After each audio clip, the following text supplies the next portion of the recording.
오늘 그동안에 계속 해왔던 율법과 이 복음을 계속 오늘 다시 한번 최종 정리하고 오늘 졸업식까지 하는 걸로 그렇게 하겠습니다. 그래서 다들 뭐 새로운 내용 아니니까 다들 아시는 내용이니까 교재를 보셔도 좋고 또 식사 뭐 간식 하시면서 제가 정리를 좀 해드리겠습니다. 율법은 모세 오경에 나오는 613가지의 하라 혹은 하지 말라라는 그 계명을 통틀어서 율법이라고 하고요. 이 율법은 구약을 통칭하기도 하고 토라라고 하는 모세의 5가지 책, 창세기, 출애굽기, 레위기, 민수기, 신명기 안에 들어와 있는 모든 제사법, 또 생활법, 또 하나님을 어떻게 섬기는가, 그러한 365가지의 하지 말라라는 계명과 또 248가지의 하라라는 그 계명을 통칭해서 율법이라고 한다고 그랬어요. 그리고 그 중에서 이 율법을 하나님께서 10가지로 시내산에서 모세에게 주신 것이 십계명. 그리고 예수님이 이 땅에 오셔서 그 십계명을 2가지로 가장 큰 계명은 하나님을 마음을 다하고 목숨을 다하고 뜻을 다해서 여호와 하나님을 사랑하라. 이것이 크고 첫째 되는 계명이고, 둘째는 이와 같으니 내 이웃을 내 몸과 같이 사랑하라라는 이 2계명을 하나님께서 우리에게 예수님께서 주셨는데, 십계명의 1계명에서 4계명까지가 그 첫 번째 계명 하나님을 사랑하라라는 그 계명을 이야기하고, 또 5계명에서 10계명 그 6가지 계명을 내 이웃을 내 몸과 같이 사랑하라라는 그 계명이라고 말씀을 드렸습니다. 구약 시대는 예수님이 이 땅에 오시기 전까지는 너무너무 무서운 그 율법. 요즘 우리가 욥기를 쭉 읽어가고 있는데, 이 욥기의 그 세 친구들이 엘리바스하고 빌닷하고 소발하고 이 세 친구가 율법을 대표하는 거예요. 죄를 지으면 무조건 벌을 받아야 되는 거예요. 그리고 이 욥이 의롭다는 걸 알아요. 이 친구들보다 더 의롭다는 걸 아는데 저렇게 고통받고 죄를 당하는 거 보니까 틀림없이 우리가 모르는 하나님만 아시는 그러한 죄가 있을 거다라고 해서 1장부터 42장까지 끊임없이 1장에서 조금 위로하고 같이 울어주다가 계속해서 욥을 정죄하고 판단하는 그것이 율법이에요. 우리는 복음이 있기 전까지는 이 율법에 매여 있었어요. 율법에 매여 있었고, 그런데 이 율법이 나쁜 거냐? 그렇지 않다 그랬죠. 율법은 몽학 선생이라고 옛날 서당의 그 훈장 선생님 같이, 율법은 초등 학문을 가르치는 그런 선생님 같이 우리로 하여금 죄인임을 깨닫게 하는 것이 율법의 역할이다. 그리고 우리가 죄인이 아니라고, 우리가 자유하다고, 우리가 하나님이 유일한 하나님이 아니라고 자꾸만 참소하는 그 사단에게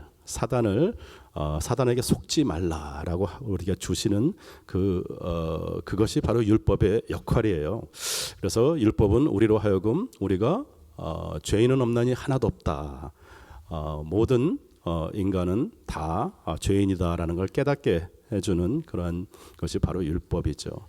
이 율법이 우리가 죄인에서도 많이 다뤘지만, 하나님은 우리의 기준이 아니라 하나님의 양심에 의해서, 우리는 사람을 상하게 하고 죽였을 때 살인했다고 그러는데, 하나님의 법은 형제를 보고 마음 가운데 미워하고 시기하는 마음만 있어도 벌써 살인을 했다라고 이야기하고, 여인을 보고 음란한 생각만 해도 벌써 간음한 것이다라고. 그게 무슨 뜻이냐면, 우리는 하나님의 절대적인 그 양심에, 하나님의 절대적인 뜻에 비춰볼 때 우리 인간은 죄로부터 아무도 자유로울 수 없다라고 말씀드리면서 선악과에 대해서 말씀을 좀 드렸었죠. 근데 그 선악과 자체가 아담과 하와가 오래전에 태초에 에덴 동산에서 따먹은 그 죄를 우리가 계속 유전이 되어서 계속 연좌제로 내려오는 것이 아니라 오늘날도 우리가 하나님을 판단하고 하나님의 위치에 서려고 하는 그러한 우리가 법과 규제와 여러 가지 사회적인 그런 공동체의 약속이 있어서 그렇지 아무도 보지 않는 아무도 제재가 없는 그런 곳에 있으면 얼마든지 죄를 지을 가능성이 있고 또 죄에 대한 그런 욕망이 우리 어린아이들도 누가 가르쳐주지 않았는데 자기가 갖고 싶은 거 뺏습니다. 본능적으로 그런 게 있어요. 그래서 그게 우리가 교육에 의해서 또 훈련에 의해서 또 인격에 의해서 이렇게 누르고 자제하고 그래서 우리 마음 가운데는 하나님보다 이웃보다 그 누구보다 자기 자신을 사랑하려고 하는 극단적인 이기주의적인 그러한 자기 사랑, 그것이 죄의 시작이라고 말씀을 드렸고 그 죄를 우리는 잘 깨닫지 못해요. 왜냐하면 우리의 잘못된 기억 장치 때문에 우리가 잘한 것은 기억을 하고 잘못한 것은 잘 기억을 못해요. 남이 잘한 것은 잘 기억을 못하고 남이 잘못한 것은 또 오랫동안 기억을 해요. 그러한 우리의 본래의 모습, 그런 모습들이 죄인의 어떤 그런 속성을 나타내기 때문에 율법이 비추어 볼 때 우리는 한 명도 율법에서 자유로울 수 없는 죄인이다라는 것을 깨닫게 하는 것이 율법이라고 했습니다. 그래서 우리의 양심이 아니라 하나님의 양심에 어긋나는 것이 죄다. 그리고 하나님의 양심을 선포하는 수단이 죄다. 그래서 십계명을 우리가 쭉 검토를 했었고요. 사단이 아담과 하와한테 와서 속일 때 하나님만 유일한 신이 아니지 않느냐 그러면서 유일신을 부정을 하고 또 우상을 만들게 하고 또 자기 자신 너 자신이 지혜롭게 하나님만큼 이 선악과를 따먹으면 하나님만큼 지혜롭게 될 것이다 하면서 나 스스로를 자꾸 우상화시키려는 그러한 피조물로 하여금 우상화시키는 그러한 참소를 했고 또 너 하나님 없이도 자유로울 수 있다.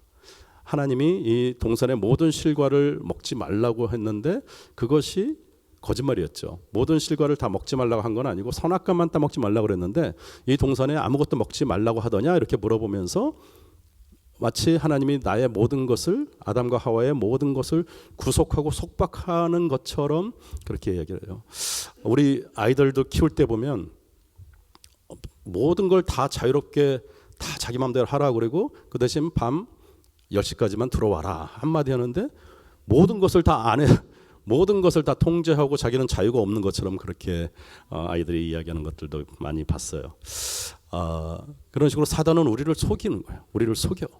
그래서 네가 하나님 없이도 자유로울 수 있다. 저 선악과를 따먹으면 너도 하나님만큼 지혜롭고 하나님과 같이 하나님이 안 계셔도 스스로 안식할 수 있다라고 하지요. 근데 이 안식이 하나님 나라를 의미하긴 하지만 하나님 나라라는 것에 한 발짝 더 들어가 보면 죽음으로부터 자유하는 것을 안식이라 그래요. 그래서 우리가 안식교도 있고 우리가 안식일 주일을 이렇게 지키는 그 의미가 일주일에 한 번 쉬는 것이 건강에도 좋고 뭐 그런 것이 아니라 우리가 이 땅에 살면서 궁극적으로 우리가 결국은 자유로울 수 없는 우리의 인생. 솔로몬이 모든 것이 헛되다고 고백했던 그 이유는 뭐 물질이 싫어서가 아니라 명예가 권력이 나빠서가 아니라 솔로몬이 모든 것이 헛되다고 했던 것들은 헛되다고 했던 그 이유는 그 생명이 유한하다. 언젠가는 이 세상이 끝이 나기 때문에 모든 화려한 그런 권력이나 물질이나 모든 그런 것들이 다 허무하다, 헛되다라고 이야기를 했던 것이죠.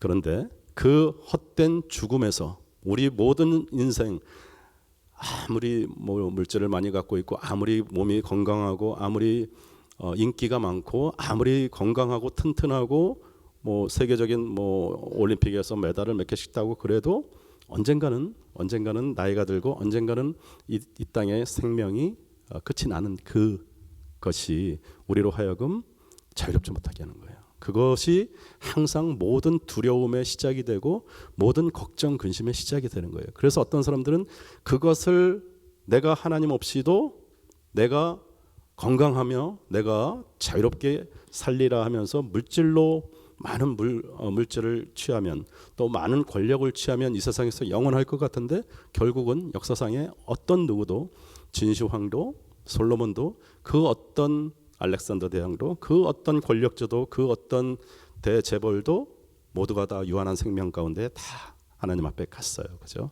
그래서 그 죽음으로부터 자유, 그 진정한 자유는 우리가 진정한 안식은 죽음으로부터의 자유다. 그 자유, 그것이 하나님 없이도 네가 영원히 살 수 있을 것이다라고 사단이 우리를 속이는 거예요. 그렇지 않다라고 하는 것이 안식 10계명 중에 네 번째 계명 안식일을 반드시 지키라라던 그 율법의 계명이기도 합니다. 그래서 이 율법을 아주 신봉했던 바리새인들 또 사두개인들 대제사장들이 율법에 매여 가지고 정작 우리의 생명이신 예수 그리스도가 이 땅에 오셨는데 그 예수님을 십자가에 매다는 그러한 모순을 갖게 되지요. 그래서 율법에 대한 잘못된 개념에 빠지면 욥의 세 친구처럼 자기의 경험, 전통 또 상식 우리가 하나님보다 더 지혜로운 것 같은 그렇게 정죄하고 판단하는 그러한 역할을 하는 거예요. 그래서 율법주의라는 게 있습니다. 율법주의는 이 바리새인들 이런 사두개인들 이런 사람들처럼 무조건 구약에 나오는 613가지의 율법을 지켜야 된다라고 주장하는 이런 사람들이죠. 그래서 이 사람들을 이런 율법주의를 사도 바울이 이 땅에 오셔가지고 사도 바울이 그 율법주의가 그렇지 않다. 드디어 복음에 대해서 이야기를 하면서 로마서로 우리가 이제는 복음 안에서 자유롭고 오직 의인은 믿음으로 살리라 말씀하시면서 로마서를 주셨어. 그리고 반율법주의는 뭐냐면 아니다.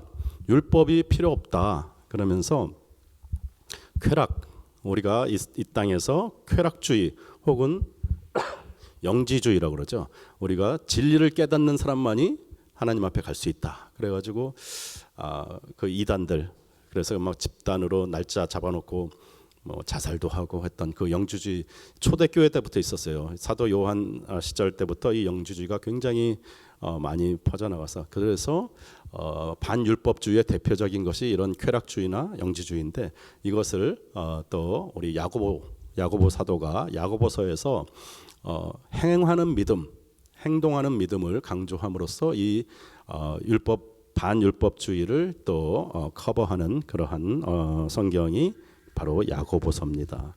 그리고 갈라디아주의라고 이거는 어떤 거냐면 주님으로 인해서 거듭났는데 그래도 우리가 할례는 받아야 되지 않겠느냐. 그래도 우리가 제사는 지내야 되지 않겠느냐. 그래도 구약에서 내려왔던 그 율법들을 우리가 지켜야 되지 않겠느냐 하면서 교묘하게 믹스한 거예요. 율법과 복음을 이렇게. 그래서 그게 굉장히 이 갈라디아주의가 굉장히 많이 사람들에게 어필을 해요.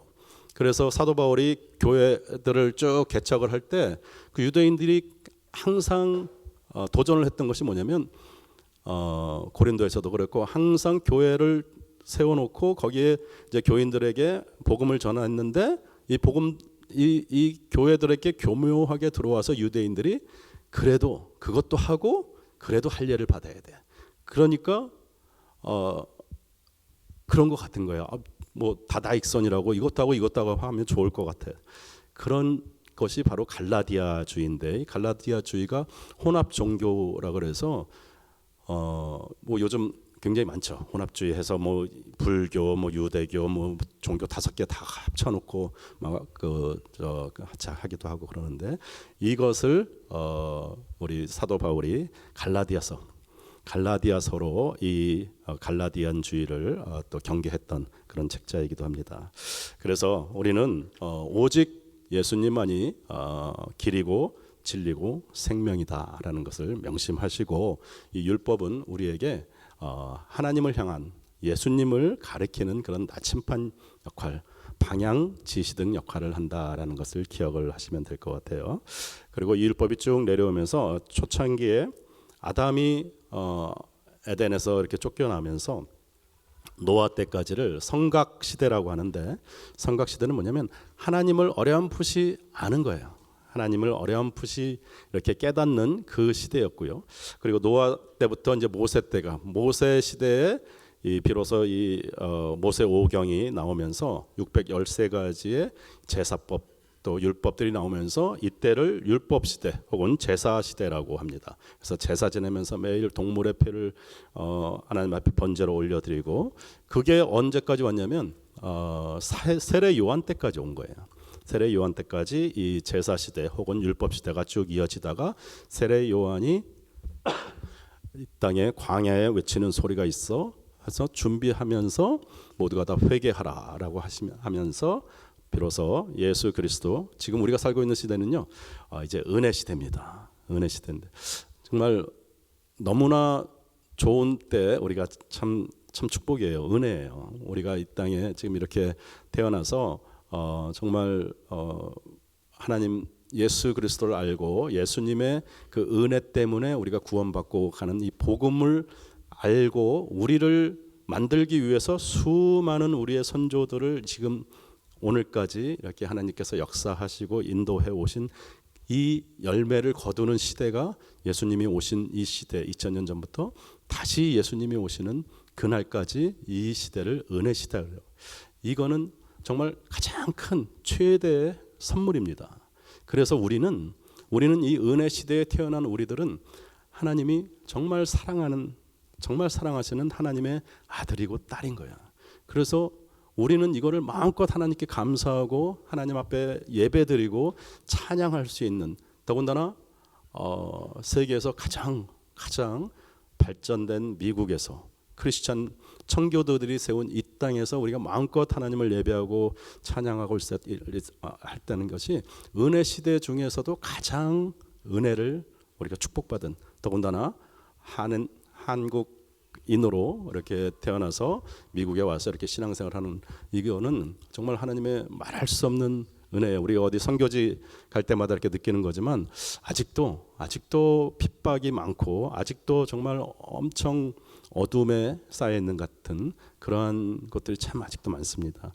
그래서 우리가 이곳에서 하나님의 은혜 가운데 복음을 배우고 또 신앙생활 열심히 하고 하는 그것은 우리의 특권이기도 하지만 특권으로 끝나는 것이 아니라 우리의 사명이기도 합니다. 하나님이 우리를 이 땅에 불러주시고 이 땅에서 정말 이 몸된 은혜 아닌 교회에서 신앙생활 잘하게 하시고 정말 모든 것이 하나님의 은혜인데, 그 은혜가 우리가 마음껏 누리되 이것이 누리는 것에서 끝나면 하나님의 그 은혜의 뜻을 우리가 제대로 받아들이지 못하는 거예요. 그래서 우리는 그 사명을 때를 얻든지 못 얻든지 우리가 나가서 주님의 복음을, 주님의 은혜를 마음껏 전하는 여러분들 다 되시기를 축원합니다. 그래서 세례 요한 때까지 와서 세례 요한이 여인에게서 난 자 중에서 가장 큰 자라고 말씀하시는 게 이 율법을 대표하는 인물이기 때문에 그래요. 그래서 세례 요한의 역할은 예수님을 가리키잖아요. 세례 요한은 당시에 굉장한 부흥사였어요.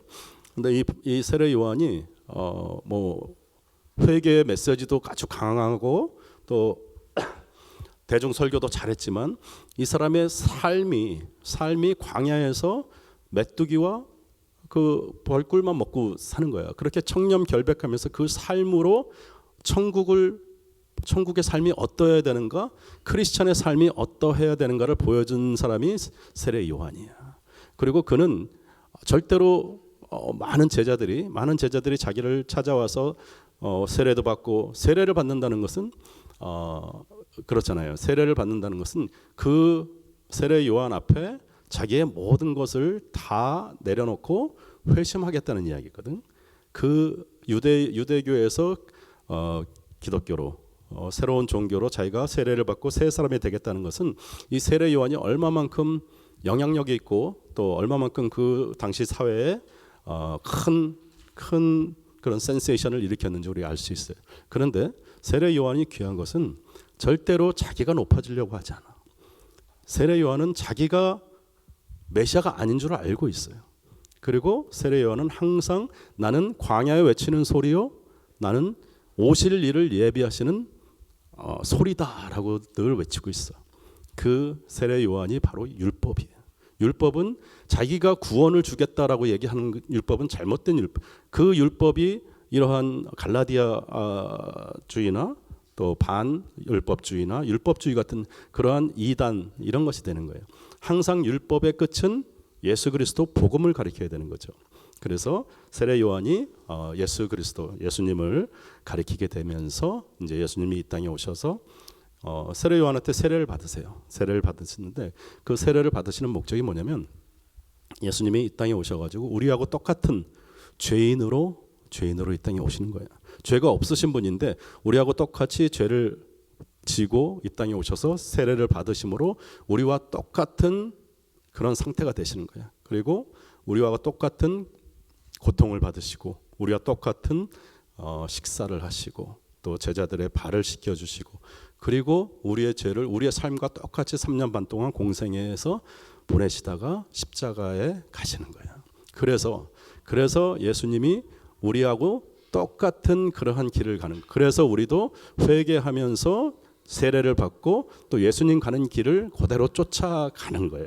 그랬을 때 예수님께서 우리의 죄를 모두 다 짊어지시고 십자가에서 돌아가신 그것이 요한복음 3장 16절 하나님이 세상을 이처럼 사랑하사 독생자를 주셨는데 그 예수님이 우리의 모든 죄를 짓고 십자가에서 돌아가신 것을 누구든지 믿는 자마다 영원히 죽지 아니하고 영원한 생명을 주시겠다라는 것이 복음의 핵심이죠. 그 핵심을 삶으로 또 한 발 한 발 걸어오신 분이 예수님이시고 그 길을 걷기 위해서 공생에 시작하기 전에 광야에서 사단에게 3가지 시험을 당하시죠. 그 시험인 것은 예수님이 하나님의 아들인 것을 이 사단들도 다 알고 있는데 사단들이 모든 것을 다 줄 수 있었어요. 온 세상의 권력을 다 줄 수 있었고 하나님의 아들이시니까 높은 데서 떨어져도 천사들이 당연히 바치고 예수님께서 돌로 떡을 만들어서 드실 수 있는 것을 사단이 다 알고 있었는데 그런 것을 다 하라고 하시면서 예수님을 잡으려고 했던 그 시험에 그것이 시험이었던 이유는 예수님을 십자가의 길로 가지 못하게, 다른 거는 다 예수님 하나님의 아들이시고 다 인정하고 다 갈 테니까 하나님의 길, 하나님이 원하셨던 길, 십자가의 길로만 가지 말아 주십시오 하는 것이 인간의 몸을 입고 온 예수님한테 커다란 시험, 공생에 시작하기 전에 가장 큰 시험이었던 것이죠. 근데 예수님께서는 말씀으로 기록되었으되 하면서 말씀으로 다 물리치셨던 예수님. 그래서 우리에게도 주시는 교훈이 뭐냐면 시험, 연단, 시련이 올 때 말씀으로 이기셔야 돼요. 그 말씀 가운데 하나님이 임재하시고 그 말씀에서 지혜를 우리가 지금 욥기 읽어가면서 아무리 친한 친구가 아무리 그럴싸한 말을 가지고 우리한테 위로하고 그래도 위로가 안 되는 거야. 위로가 안 되고 오히려 더 정죄가 되고 오히려 더 마음이 아프게 되죠.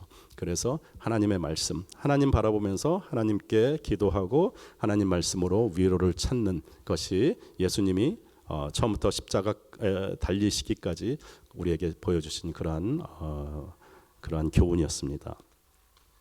그래서 복음은 하나님이 오직 의인은 없나니 하나도 없다. 그리고 죄의 삭은 사망이다라는 것을 반전을 시켜서 오직 의인은 믿음으로 살리라라는 로마서 1장 17절의 말씀을 이제 이 땅에 예수님이 이 땅에 오셔가지고 우리에게 죽을 수밖에 없는 죽음 중에서도 영원히 하나님과 단절되는 영적인 죽음을 맞을 수밖에 없는 우리의 그 운명, 우리의 숙명을 예수님께서 이 땅에 오심으로써 그 복음으로 의로 오직 의인은 믿음으로 살리라, 또 오직 의인은 믿음으로 살리라라는 이 로마서 1장 17절의 말씀은 오직 예수 그리스도의 보혈의 십자가 의지할 때만 영원한 생명을 우리가 가질 수 있다라는 복음의 핵심이죠. 그래서 그것이 바로 복음이에요. 그 모든 구약의 율법들이 가리키는 것이 예수 그리스도고 모든 성경이 가리키는 것은 전부 다 예수님, 오실 예수님, 그리고 신약은 오신 예수님, 그리고 요한계시록은 다시 오실 예수님. 그래서 율법과 복음은 그렇게 정리가 되고요. 우리 PPT 좀 틀어주시면, 뒤에 PPT 좀 눌러주세요. 이제 나머지 시간은 제가 그동안에 좀 처음부터 이렇게 쭉 했던 그 강의들을 좀 정리해서 같이 이렇게 좀 살펴보면서 이 그림은 이제 다들 보이시나? 다들 보이시죠? 아직 안 보이시는 분? 다 보이십니다. 그래요. 성경에서 가장 중요한 복음의 핵심은 요한복음 3장 16절입니다. 하나님이 세상을 이처럼 사랑하사 독생자를 주셨으니 누구든지 저를 믿는 자마다 멸망치 않고 영원한 생명을 얻게 하려 합니다 라고 하는데, 그거보다 더 중요한 말씀, 성경의 시작이고 성경의 끝이고 이 땅에 우리의 삶의 시작인 우리의 삶의 고백은 창세기 1장 1절을 고백함으로 시작을 합니다. 태초에 하나님이 천지를 창조하시니라. 하나님이 이 땅을 창조하셨다는 것을 인정하는 것에서 우리의 신앙은 시작을, 우리의 믿음은 창세기 1장 1절을 내 마음 가운데, 저 말씀이 내 마음 안에 들어와야지 성경이 다 이해가 되고 다 믿어져. 근데 창세기 1장 1절에서 딱 막히는 분들이 있어요. 그리고 혹은 창세기 1장 1절을 많이 묵상하지 않고 뭐 옛날에 그런가 보다, 그냥 성경은 저렇게 늘 시작을 하는가 보다 하는데, 창세기 1장 1절에 태초에 하나님이 천지를 창조하시니라라는 저 말씀이 나의 말씀이, 나의 고백이 되어야 돼요. 나의 레마가 되어야 되는 거예요. 그리고 성경은 쭉 66권이 지나가다가 제일 마지막 계시록 22장 13절에서 또 한 번 다시 한번 하나님이 창조주시고 하나님이 왕이시고 하나님이 주님이시다라는 것을 한 번 더 반복해서, 나는 알파와 오메가요 처음과 마지막이요 시작과 마침이다, 역시 하나님이 왕이다라는 것을 선포하는 것이 바로 성경의 시작과 끝이에요.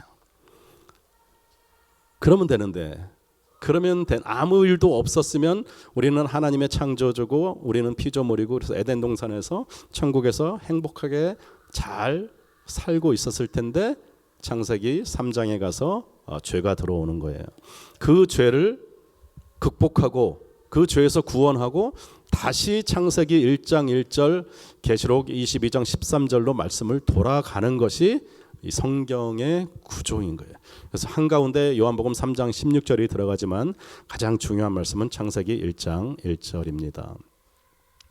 그래서 하나님이 우리를 창조하신 목적, 창조하신 목적은 아까 율법이 가리키는 것도 그렇고 복음이 가리키는 것도 그렇고 예수님이 이 땅에 오셔서 말씀하신 것도 그렇고 쉐마 이스라엘, 유대인들이 가장 좋아하는, 예수님을 인정하지 않는 유대인들이 구약에서 신명기 6장 4절 5절 말씀 쉐마 이스라엘이라고 그래가지고요, 유대인들 집에 가면 대문 들어갈 때 여기 이렇게 쉐자를 이렇게 붙여서 놓습니다. 붙여 있고, 또 이들 팔찌며 무슨 뭐 손에 하여간에 저 쉐마 이스라엘 저거를 이 사람들은 부적같이 몸에 지니고 다니고 늘 묵상하면서 저 말씀을 달달달 외우는 말씀이 오직 우리 하나님 쉐마 이스라엘아 들으라, 우리 하나님 여호와는 오직 하나인 여호와시니 너는 마음을 다하고 성품을 다하고 힘을 다하여 내 하나님 여호와를 사랑하라 라는 저 말씀이 구약의 대표적인 말씀이고, 또 신약에서 가장 중요한 말씀은 마태복음 22장 17절에 나와 있는 말씀, 예수님께서 어떤 율법학자가 선생이여 이 땅에서 가장 큰 율법이 무엇입니까? 물어봤을 때 너는 마음을 다하고 목숨을 다하고 뜻을 다해서, 신명기 6장 4절 5절 말씀을 예수님께서 다시 반복해서 가르쳐 주시면서, 그리고 둘째는 이와 같으니 내 이웃을 내 몸과 같이 사랑하라 라는 이 두 가지, 모든 율법과 선지자의 강령이다라고 말씀하시죠. 율법은 구약을 이야기하고 선지자의 강령은 신약을 얘기해요. 성경에서 이 두 가지가 가장 중요한 율법이다, 가장 중요한 계명이다라고 예수님께서 우리에게 가르쳐 주시는 말씀이에요. 그리고 우리 웨스트민스터라고 우리 장로교에서 채택한 그 신조 중에서 소요리 문답 1조 1항에 사람의 제일 되는 목적은 하나님을 영화롭게 하고 하나님을 영원토록 즐거워하는 것이다. 하나님을 영화롭게 하는 것, 하나님은 영광 그 자체이기 때문에 우리가 물질이나 어떠한 명예로 하나님을 더 영화롭게 할 수도 없고 덜 영화롭게 할 수도 없어. 근데 영화롭게 한다는 그 뜻은 무엇이냐면요, 하나님이 우리에게 주신 계명, 하나님을 사랑하고 이웃을 사랑하는 하나님의 뜻, 하나님의 말씀에 부응하며 살아갈 때 하나님이 우리로부터 영광을 받으시는 거예요. 우리 아이들이 말도 잘 듣고 공부도 잘하고 참 효도도 잘하고 어른들 잘 섬기고 그러면 그 아이 참 누구네 집 아이인지 모르겠지만 참 부모가 참 교육을 잘 시켰네 하면서 부모님을 이렇게 올려드리듯이 하나님 앞에 하나님이 말씀하신 그 뜻대로 하나님 사랑하고 이웃을 사랑하면서 섬기면서 그렇게 사는 그 삶이 하나님을 영화롭게 한다라는 것이고, 또 하나님을 즐거워하는 것은 어떤 거냐면요, 하나님의 창조 목적에 맞게 살아갈 때 우리는 가장 행복을 느끼게 돼 있어요. 그래서 남을 섬기고 하나님을 사랑하고 그래서 선교하고 전도하고 봉사하고 헌신할 때 그 마음이 누가 막 억지로 하라고 해서 하는 것이 아니라 내 마음 가운데 참된 하나님이 주시는 그런 기쁨이 있어요. 그것이 하나님을 즐거워하는 것이고, 하나님이 나의 아버지인 것을 깨달으면서 내가 이 세상을 담대하게 고난과 역경 가운데도 담대하게 살아갈 수 있는 것, 그것이 나의 삶을 윤택하게 하는 것이고 나의 삶이 가장 하나님을 즐거워하는 그러한 것입니다. 그리고 똑같은 웨스트민스터 소요리 문답의 14조 항에는 죄가 무엇인가라고도 정의를 해놨어요. 죄는 하나님의 법을 순종함에 부족한 것이나 혹은 어기는 것이다 라고 나와 있습니다.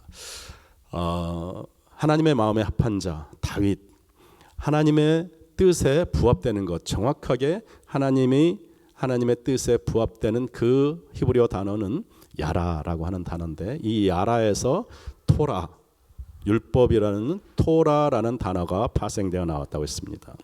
그래서 저렇게 화살을 쏘았을 때 한가운데 있는 하나님의 뜻은 무엇이냐? 하나님을 사랑하고 또 우리 서로 사랑하는 그것을 정확하게 맞추는 그런 삶이죠.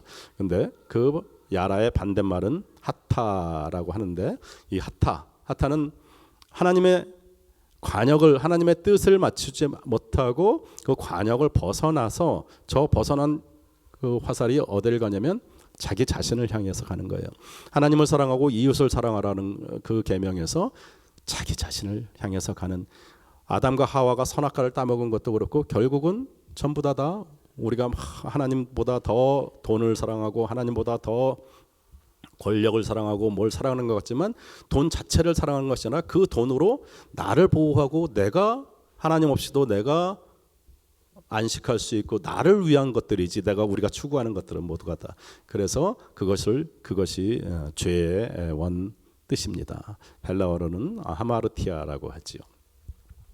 그래서 로마서 6장 23절에서는 죄의 삭은 사망이라고 하고 있고요. 또 의인은 없나니 하나도 없다라고 말씀하십니다. 그래서 이 죄의 삭은 사망의 원뜻 히브리어로 무트라고 하는 그 뜻은 진리가 비로소 이루어진다라는 뜻이에요. 그래서 한 분도 죽었다가 다시 돌아와서 죽어봤더니 뭐가 어떻게 됐다라 이런 얘기를 못 들었죠. 가끔 그런 분들이 있는데 잘 모르겠어요. 근데 원어의 뜻은 죄의 삭은 사망인데, 그때 우리가 하나님 앞에 가는 그때 비로소 우리의 모든 것이 깨달아지는 진리가 이루어진다라는 그런 뜻이고, 죄의 삭은 사망인데, 이 죽음에는 두 가지의 죽음이 있다고 했습니다. 육신의 죽음은 우리의 육체와 우리의 영혼이 분리되는 것, 단절되는 것을 육신의 죽음이라고 하고, 또 영적인 죽음이 있죠. 영적인 죽음은 우리의 영혼과 하나님이 영원히 단절되는 것을 영적인 죽음인데, 육신의 죽음보다 우리가 포커스해야 되는 것, 성경에서는요 육신의 죽음은 전부 다 자는 것을 의미하고, 그리고 뭐 나사로도 그렇고 나인성 과부의 아들도 그렇고 예수님께서 가서 그냥 일어나라 자는 사람 깨우듯이 그렇게 다 죽은 자도 다 살리고 그랬어.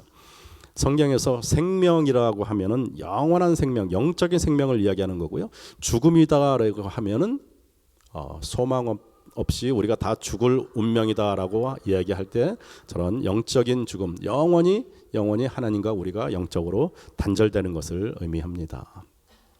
그래서 예수님이 이 땅에 오셨을 때 특별히 중동 이스라엘 지방에 중동 지방에 뭐 포도들이 많고 또 포도주가 일상의 적이니까 비유를 그렇게 들으신 것도 있지만 이 포도 알갱이 하나하나가 서로가 연합하여서 또 삼위일체 하나님께서는 성자와 성부와 성령 하나님 서로 연합의 하나님이세요. 그래서 우리 몸된 가정교회, 몸된 그룹 또 우리 교회가 중요한 것이 우리 성도들이 서로 연합해서 같이 삼겹줄이 되어서 신앙생활 할 때 가장 건강한 하나님이 기뻐하시는 이 연합의 영성을 하나님께서 참 기뻐하시는 거예요. 왜냐하면 단절이 죽음을 의미하기 때문에 그렇습니다. 그리고 죄의 열매는 우리가 흔히 보는 이야기하는 그런 자범죄 이런 행동으로 나타나는 이런 것들은 하나님이라는 코드가 빠진 세상, 하나님이라는 코드가 빠진 우리 자신이 지을 수 있는 모든 것을 다 죄라고 하는데 죄의 열매로 나타나는 거예요. 그래서 코드가 빠져 있는 냉장고가 시간이 지나고 세월이 지나면 얼마나 부패하고 얼마나 악한 것들이 그 안에서 그래서 우리는 특정 어떠한 죄명을 갖다가 죄의 열매라고 하지 않고 가능한 모든 죄를 하나님 없이 지을 수 있는 모든 죄가 우리 안에 존재하고 잠재적으로 있다라는 것입니다. 우리의 원죄는 하나님이 아닌 내가 하나님과 같이 되려는 그러한 교만, 잘못된 자기 사랑으로 시작이 된다 그랬죠. 그래서 우리 선악과는 하나님이 선악과를 만들어 놓고 언젠가 저 선악과를 따먹을 텐데 언제 너희들이 죄를 짓나 보자라고 우리를 시험하시는 것이 아니라 하나님과 우리의 영원한 사랑의 언약이라고 그랬죠. 그래서 결혼 반지인데 아담과 하와가 언제부터 하나님으로부터 구속당한 것 같고 하나님 없이도 내가 잘 살 수 있을 것 같고 했던 그것이 바로 선악과의 본질이었죠. 그리고 하나님께서는 우리로 하여금 하나님을 사랑하고 또 목숨을 다하고 마음을 다하고 뜻을 다해서 하나님을 따르려는 그러한 자유의지를 주셨는데 그렇지 않을 수도 있고 그럴 수도 있고 근데 하나님께서는 우리를 로봇 장난감으로 프로그래밍 해놓은 그러한 존재로 창조하지 않으시고 하나님을 우리가 사랑하지 않을 수 있음에도 불구하고 우리가 하나님을 사랑할 수 있는 그러한 살아있는 하나님의 자녀, 하나님의 형상대로 우리를 창조하셨기 때문이라고 말씀을 드렸습니다. 그리고 예정론도 마찬가지로 하나님이 우리의 자유의지를 주시고 또 하나님이 우리를 예정해 놓으신 그 예정은 우리가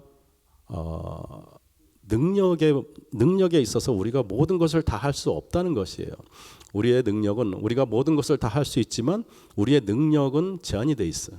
그래서 우리는 높은 빌딩에서 뛰어낼 수 없고 우리는 하늘을 나를 수가 없어요. 그렇듯이 우리 스스로 구원에 이를 수 없는 우리의 한계 그것 때문에 하나님께서는 우리로 하여금 영원한 죽음의 길로 가지 아니하고 하나님을 따라가는 하나님에게 갈 수 있는 그러한 예정으로 우리를 인도하시는 그 하나님의 그 예정의 그 계획은 사랑이었다라는 것이죠.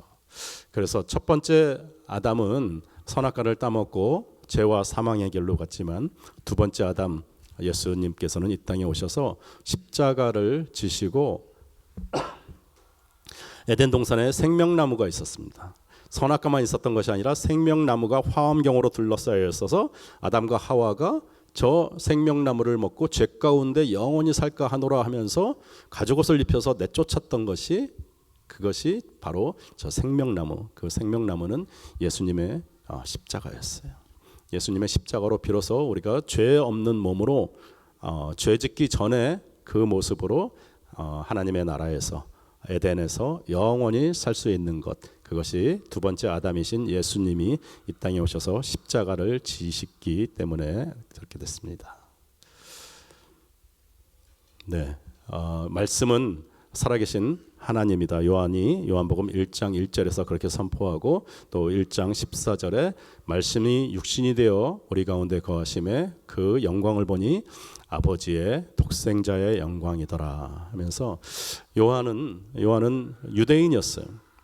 요한, 베드로, 사도들 12제자가 다 유대인이었죠. 예수님도 유대 땅에 오셨고, 그리고 유대인들은 기본적으로 어렸을 때부터 저렇게 기록으로 성경이 이렇게 기록된 것은 그렇게 오래되지 않았어요. 그리고 그렇게 모든 일반 백성들이, 일반 서민들이 성경을 접할 수 있는 것도 종교 개혁이 일어나고 나서부터 그렇게 됐던 거지. 그 전에는 기껏해야 회당에 저로 두루마리 하나 있어가지고 그 랍비가 성경 구절 하나 읽어주면 그거 가지고 같이 묵상하고 같이 그랬던 건데, 요한은 그래서 유대인들은 어렸을 때부터 이 탈무드도 그렇고 이 성경을 토라, 모세 오경 이런 것들 구전으로 달달달달 외웠던 사람들이야.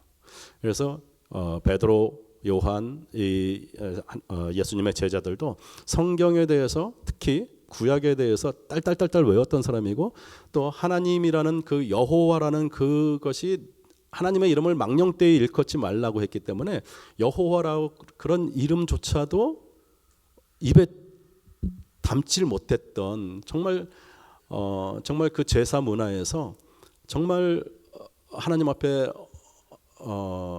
아주 가까이 가지도 못하는, 아주 그렇게 하나님의 이름조차 부를 수 없는 그러한 문화에서, 유대 문화에서 자라서 감히 하나님이 어떤 분이시라는 걸 다 알고 있던 제자들이었는데, 그 중에서 가장 나이가 어렸고 가장 늦게까지 예수님 곁에 있었던 요한이 자기의 복음서, 요한복음이라는 것은 자기의 일생을 전부 다 자서전적으로 기록하면서 내가 가장 사랑하는 예수님을 내가 가장 가까이서 날짜별로 쭉 이렇게 일기장표로 쭉 써 나가는데, 가장 중요한 1장 1절에 선포하기를 태초에 말씀이 계시니라 하면서, 창세기 1장 1절의 말씀같이 태초에 하나님이 천지를 창조하시니라 라고 하는 그 말씀과 같이 시작을 하면서, 태초에 말씀이 계셨는데 그 말씀이 하나님과 계셨으니 이 말씀이 곧 하나님이다 라면서, 토라의 어원이 야라라는 걸 알잖아. 히브리어 우리는 잘 낯설지만 요한에게는 그것이 그냥 우리는 엄마 아빠 부르는 단어처럼 야라 토라 하면 벌써 어떤 의미인지 알아요. 그런데 그 말씀으로 오신, 육신이 되어서 우리 가운데 오신 그 영광을 보니 아버지의 독생자의 영광이요 은혜와 진리가 충만하더라 하면서 예수님이 하나님의 아들이신 것을 선포하고 시작을 해요. 1장에서. 이거는 굉장히 요한의 이 선포 1장에서 이렇게 시작을 하는 것은 요한의 모든 80평생의 그 철학이 다 담겨 있고, 예수님을 가장 가까이서 예수님을 이렇게 보면서 얼마나 예수님이 하나님의 아들로 이 땅에 오셔서 십자가를 지시고 우리의 하나님이시다라는 것을, 우리 문화가 아니라 유대 문화의 유대인의 가장 정확한 그 유대인 중에서도 요한만큼 예수님과 가까이 있었던 인물이 없어. 그 요한이 선포한 말씀이에요. 그래서 이 요한복음 1장 1절과 14절이 굉장히 큰 의미를 우리에게 던져주는 것입니다. 네, 그래서 10계명 아까 말씀드렸듯이 1계명에서 4계명까지 또 5계명에서 10계명까지 이웃을 사랑하라는 그런 말씀이었고요. 그래서 복음은 바로 십자가, 하나님이 세상을 이처럼 사랑하사 독생자를 주셨으니 이는 저를 믿는 자마다 멸망치 않고 영생을 얻게 하려 하심이다 라고 요한이 요한복음 3장 16절에서 복음의 핵심을 우리에게 주셨습니다. 예수님께서 이 땅에 오신 하나님의 아들, 육신의 몸을 입고 이 땅에 오신 하나님의 아들이다. 그리고 우리 참새에 의해서 제가 말씀을 드렸죠. 왜 육신을 입고 이 땅에 오실 수밖에 없었고 왜 이 땅에 하나님이 우리의 육신을 입고 이 땅에 오셨는가.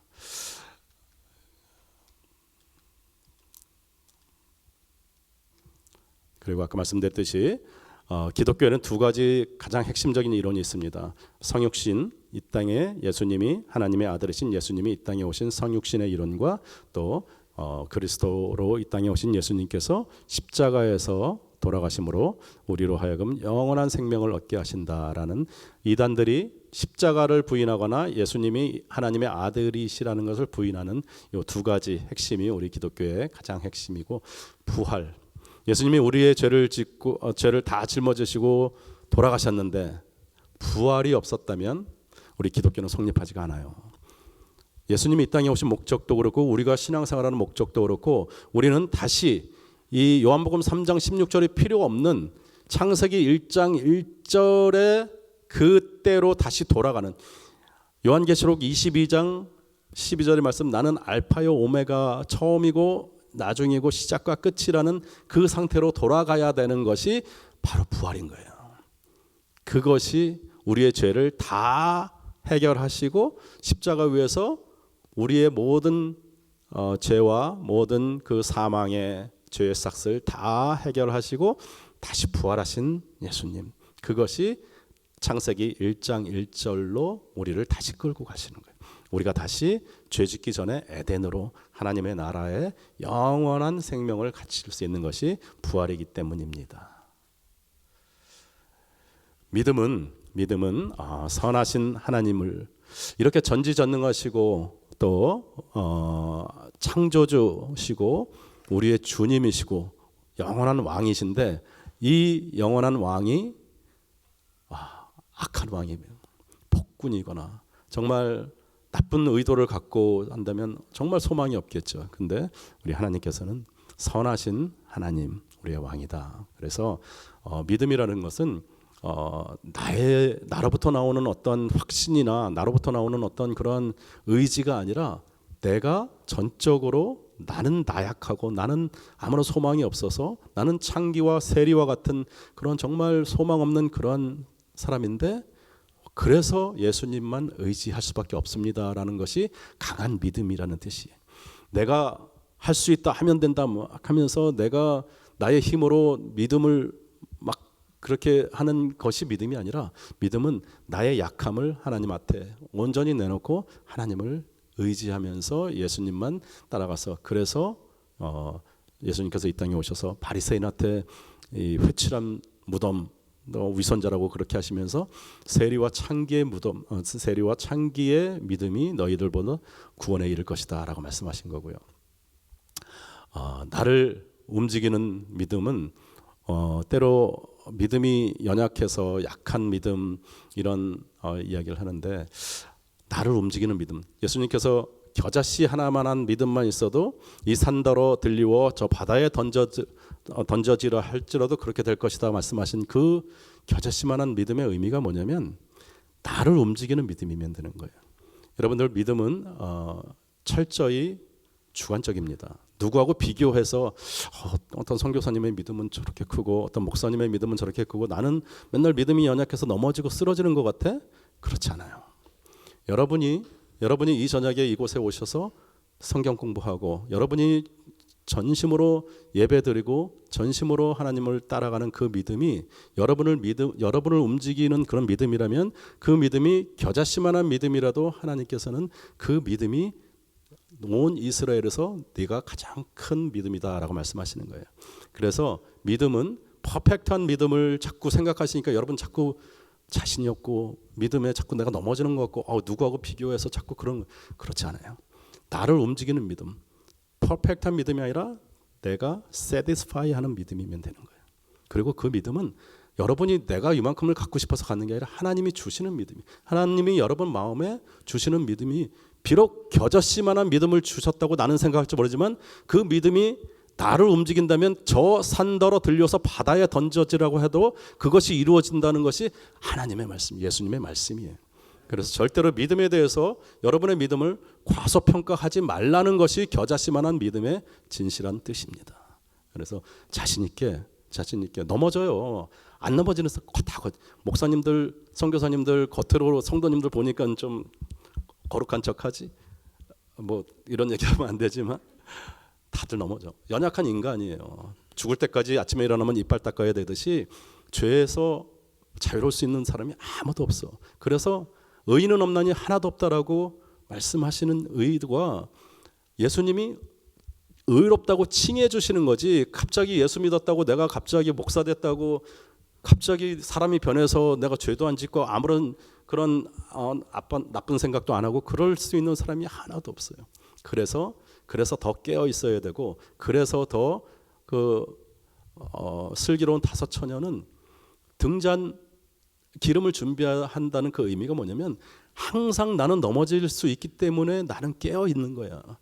주님이 언제 오실지 모르기 때문에 내가 항상 얼럿하고 깨어 있으라는 것이 기름을 준비하는 지혜로운 다섯 처녀의 이야기입니다. 우리 사랑하는 성도 여러분, 여러분들의 믿음이 충분해요. 여러분들의 믿음은 하나님이 예수님이 볼 때 너무너무 귀한 믿음이고 너무너무 소중한 믿음인데, 자꾸 사단이, 나쁜 영들이 자꾸 참소하는 거야. 네가 네가 그 믿음 가지고, 그러면서 자꾸 하나님으로부터 멀어지게 하는 것이 사단의 작전이라고 첫 시간에 말씀드렸어요. 그래서 아담과 하와도 그렇게 쓰러지는 거야. 그렇지 않습니다. 겨자씨만한 믿음이 가장 큰 믿음이고, 여러분을 움직일 수 있는 믿음이 가장 중요한 믿음이고, 그래서 믿음과 소망과 사랑 중에서 사랑이 가장 크다고 하는 것이 하나님의 창조 목적인데, 여러분들이 이 땅에 와서 사랑을 하라고 하는 것이 아니라, 여러분들은 사랑받기 위해서 이미 십자가 위에서 다 이뤄놓으신 하나님의 그 사랑 가운데 우리는 그 사랑을 깨닫고, 세리와 창기 같은 죄인인 내가 복음에 의해서 하나님의 사랑을 마음껏 인조이해라. 마음껏 인조이하는 것이, 내가 열심히 뭘 해서 하나님 앞에 하나님을 사랑하고 이웃을 사랑해서 하나님께 영광 올려드리는 게 아니라, 내가 사랑받는 존재로 내 사랑을 나누어주고 내가 그 사랑에 감사해서 하나님을 더욱 사랑할 때 하나님이 기뻐하시는 아들, 딸로 하나님이 받으시는 거예요. 그리고 그것이 하나님이 영광 받으시는 거고 하나님이 기뻐하시는 거고 우리의 삶의 목적이기 때문에 그런 거예요. 우리를 이 땅에 보내놓고 선악과 따먹은 그 죄인이기 때문에 하나님이 정죄하시는 것도 아니고, 그래서 너희들은 평생 열심히 신앙생활해서 사랑을 이만큼 더 끌어올려라가 아니라, 이미 우리가 죄인 되었을 때, 우리가 애굽의 노예였을 때 하나님께서 우리를 찾아오셔서 우리를 자녀 삼아 주시고 애굽의 포로에서 구원해 내셔서 하나님 가나안으로 가는 출애굽의 여정 가운데 우리로 가는 거예요. 그리고 또 넘어지면 불평불만하면 샘물 주시고 마라의 쓴물도 단물로 바꿔주시고 엘림의 오아시스도 지나게 하시고, 그러면서 하나님 앞에 계속해서 하나님이 나의 왕이십니다, 나의 주인이십니다, 창세기 1장 1절을 네가 아직도 기억하고 있니? 라는 것을 계속 리마인드하고, 또 잊어버리면 또 가르쳐주고 또 반복해서 가르쳐주는 것이 내가 왕이 아니라 하나님이 왕이다라는 것을 고백하는 것이 우리의 인생길이에요. 그 인생길에 하나님은 우리한테 벌써 사랑을 주셨어.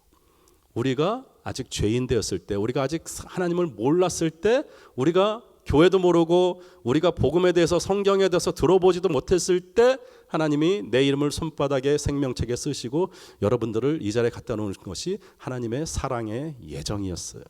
그래서 내가 갖고 있는 믿음 내 것이 아니고, 내가 하나님을 사랑하는 그 사랑도 내 것이 아니고, 나는 하나님이 나를 사랑하신다는 것을 깨닫고 그것을 내가 인조이 하시면 되는 거야. 인조이 하시면서 나도 하나님 사랑해요. 어린아이가 순수한 마음으로 그래요. 하나님, 저도 하나님 사랑해요 하면서 하나님 앞에 내가 아버지 아들이고 딸이고, 그래서 아버지가 선하신 아버지가 나를 인도하실 때 내가 순종하면서 한 걸음 한 걸음 더 하나님을 따라가는 것이 바로 믿음의 여정인 거예요. 그리고 하나님께서는 이미 우리에게 사랑을 다 주셨어. 우리는 하나님의 형상대로, 하나님의 형상은 하나님이 우리같이 생겼을 거라 그게 아니라 하나님은 사랑이시잖아요. 요한일서 4장 10절에 하나님은 사랑이시라 그러죠. 하나님이 우리를 하나님의 이미지, 가스 이미지로 창조하셨다는 의미는 하나님이 우리를 사랑으로 만드셨다는 거예요. 우리 안에는 사랑이 넘쳐요. 그 사랑이 넘쳐서 하나님도 사랑하고 이웃도 사랑할 수 있는데, 그 사랑이 자꾸 그 관역을 벗어나서 나한테 자꾸 가니까 그러지 말고 너는 이미 사랑받는 존재야. 너는 이 땅에 사랑받기 위해서 태어난 존재야.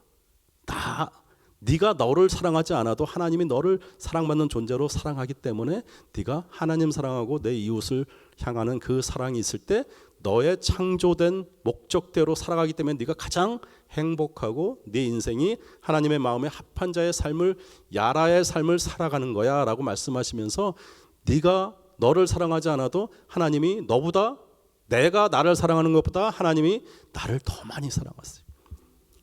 그것을 깨닫고 마음껏 인조이하고 마음껏 하나님의 사랑을 즐기고 또 너의 삶의 목적에 맞게, 하나님이 창조하신 목적에 맞게 그렇게 살아갈 때 가장 풍성하고 풍요롭고 행복한 삶이 된다라고 하시는 것이 우리 복음의 또 목적이고 결과이기도 합니다. 그래서 하나님께서는 노아의 방주를 120년 동안 지으라 그러신 거예요. 하나님이 맘만 먹으면 하루 이틀이면 그렇죠? 하나님은 그런 개념이 없잖아.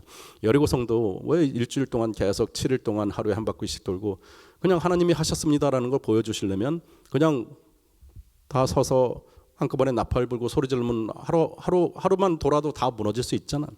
근데 계속해서 광야에서 마라의 쓴물을 지나고 엘림을 지나고 여리고성을 지나고 아이성 전투를 하고 하는 것이 계속해서 반복해서 하나님께 순종하는 훈련, 하나님이 왕이라는 것을 고백하는. 왜?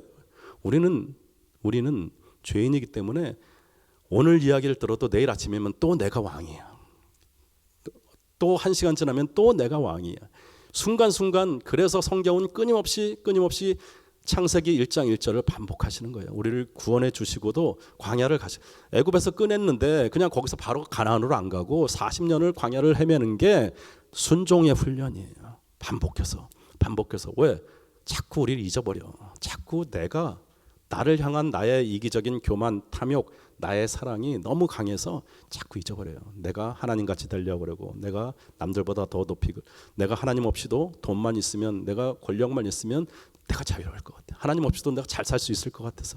근데 그렇지 않다라는 것이죠.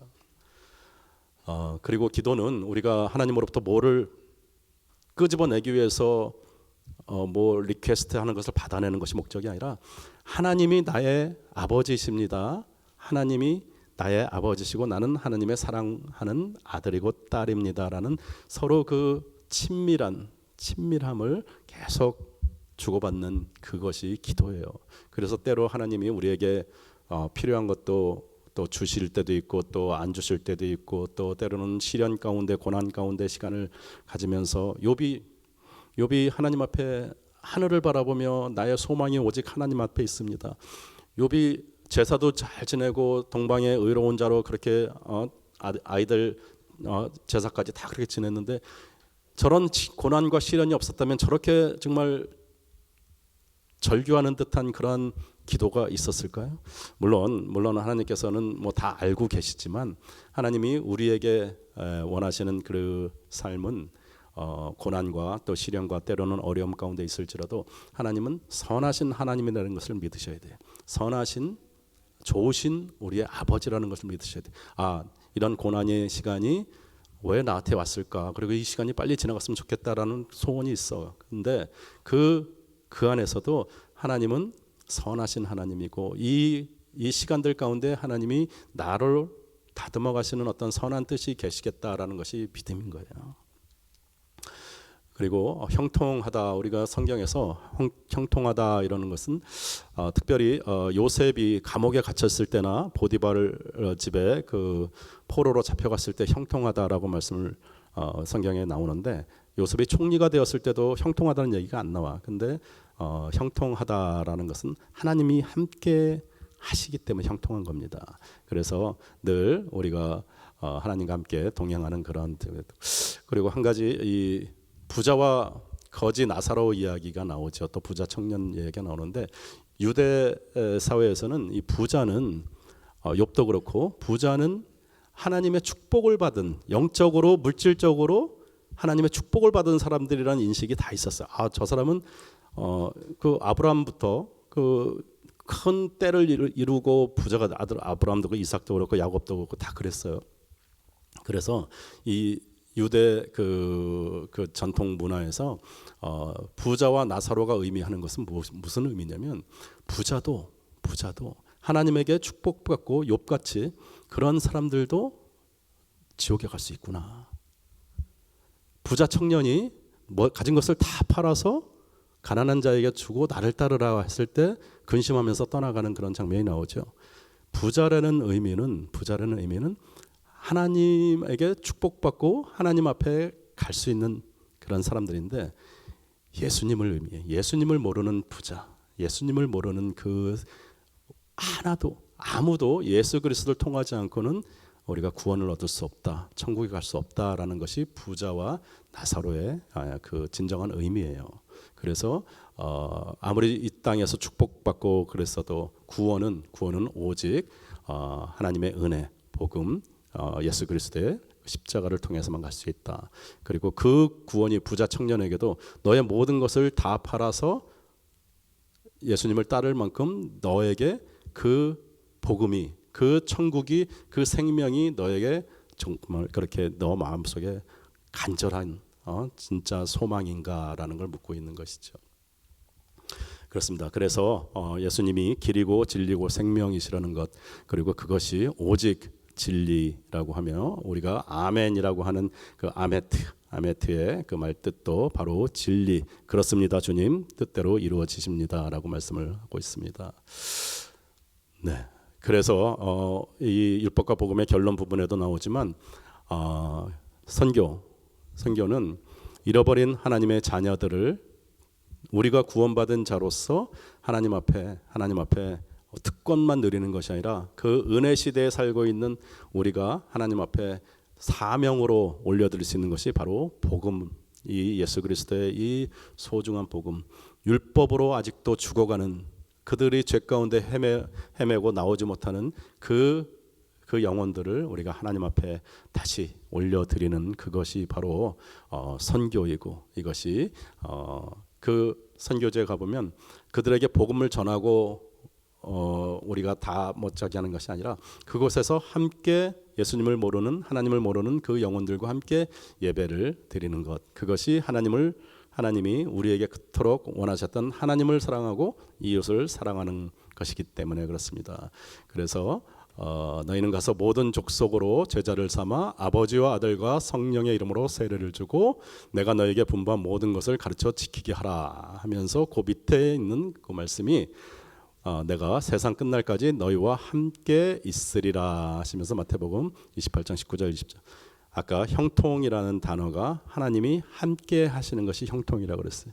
그래서 예수님께서 마지막으로 하늘에 올라가시기 전에 말씀하신 너희들 모든 복음을 온 열방에 전할 때 내가 끝날까지 너희와 함께 있으리라 라는 말씀은 너희들의 삶이 형통한 삶이 될 것이다. 하나님이 가장 기뻐하시는 하나님의 그 뜻에 맞는 그러한 삶이 선교하는, 전도하는 그런 삶이다라는 것을 말씀을 하시는 것입니다. 그리고 이 땅에 하나님이 교회를 허락하셨는데 이 교회는 하나님의 눈물이 있고 이 땅에서 우리가 하나님이 왕이십니다, 창세기 1장 1절을 선포할 때 아멘으로 화답하는 장소가 오직 교회이기 때문에 이 교회가 소중한 거예요. 세상에 수많은 더 좋은 건물들도 많고 수많은 화려한 그런 단체들도 많은데 오직 교회만이, 저 예수 그리스도의 십자가를 달고 있는 교회만이 우리가 하나님이 왕이십니다라고 선포할 수 있기 때문에, 그리고 그 어떤 누구도 자기 자신이 더 하나님보다 높아지려고 해서도 안 되고 더 하나님의 복음 외에는 그 어떤 것도 이 교회에서 나와서도 안 되고 이 교회에서 주장이 되어서도 안 되고 오직 예수 그리스도가 우리의 길이고 진리고 생명이시다라는, 그렇기 때문에 우리는 교회를 지켜야 되고 교회를 사랑해야 되고 교회에서 함께 예배드리는 이것이 얼마나 큰 축복인지 모릅니다. 우리 은혜 한인교회 특별히 우리 김가시 목사님이 율법과 복음 강의하시면서 또 선교하는 교회, 세상에 많은 교회들이 구제도 하고 교육도 하고 모든 것을 다 할 수 있는데 선교는 우리 교회가 한다 하시면서 처음부터 지금 소천하셨지만 처음부터 선교에 올인하셨던 그 교회입니다. 그리고 지금 우리 또 성도님들도 선교하면은 아주 또 마음이 또 벌써 그래서 우리 몸된 교회를 늘 사랑하시면서 또 특별히 올해 하반기에 이렇게 율법과 복음 같이 8주 같이 이렇게 하면서 여러분과 함께 할 수 있어서 너무 감사하고 또 수고들 많이 하셨고요. 마지막으로 저 유튜브 혹시 2번 이상 이렇게 좀 빠지신 분들은 저기 채널에 들어가시면 다 이렇게 올라와 있어요. 그래서 오늘 수료증은 다 드릴 텐데 어쨌든 좀 한 번씩 더 모자란 부분들 보충을 들으시고 제가 다 그 메모해가지고 그 성도 양육과정 그거 다 등록해 드릴게요. 참고하시면 감사하겠습니다.